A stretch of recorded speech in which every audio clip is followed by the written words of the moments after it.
I didn't think I had very much in common with James Fintan Lalor, except the fact that both of us are sons of Catholic, should I say staunch Catholic nationalist TDs, MPs for the constituency of Laois, Honest Pat and Blessed Oliver, of course. Both of us had the benefit of education in a school in Carlow, the seat of the Diocese of Kildare and Loughlin.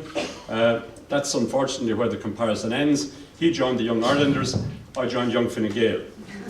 The management of our economic crisis over the past number of years now poses major questions of Lalor's green wreaths for Irish society.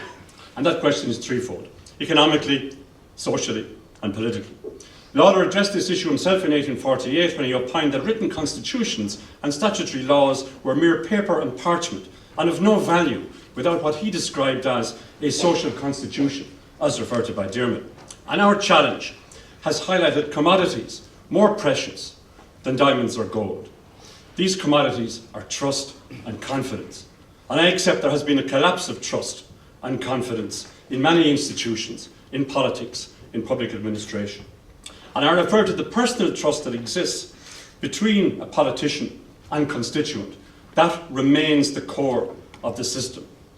I'm elected to Parliament by the people of Laois, albeit with a wider suffrage than that existed in the time of Honest Pat Lalor.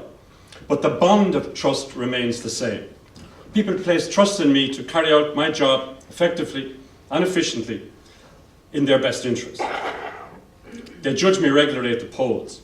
But there is something of a contradiction in that collectively politicians are distrusted, yet individually the local TD is not only trusted and respected, but sometimes actually liked. The restoration of collective trust is the greatest challenge facing Ireland and its people, because I see a lethal mixture of apathy and cynicism, which unless we address, will delay our economic recovery and inflict lasting damage on our system of governance. Currently, we're embarking on a profound programme of reform and renewal at all levels of Irish society. While this programme must be led by the political class, it must not be exclusive to the political class. We as politicians must change the way we do our business in the same way that Lalor felt the ruling classes of the 1840s must change. He advocated agrarian uprising, ultimately violence, which he thinly disguised as moral insurrection. In my case, I advocate political and constitutional reform at an accelerated pace than that which we now see. And I think we can do that now as the painful effects of the so-called austerity budgets result in economic growth and jobs. In this regard, the current debate around the Shannon must not be seen as a standalone reform, and I hope we come back to this in the context of our discussion. Explicit in the writings of Lalor is active citizenship, which needs to move up our agenda and develop and foster a culture of trust. People need to identify bad practice, stop it in its tracks. Just as in Lalor's time, we need tools for countering deception and wrongdoing and malpractice, and mechanisms that allow us foster a culture of trust. We must think differently about truth and perception. We politicians must practice the tactics of straight talking and authenticity. Election promises tell people what we think we want them to hear.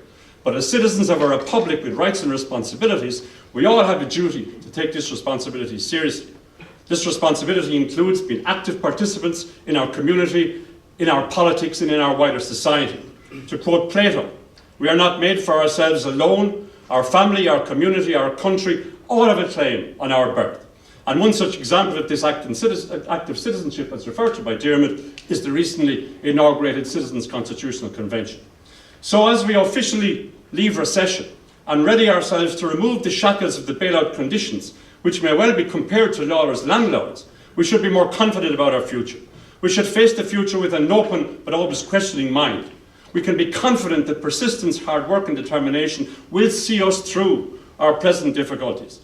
The positive face of Ireland is attractive. Our own current difficulties weigh heavily on our minds, and rightly so.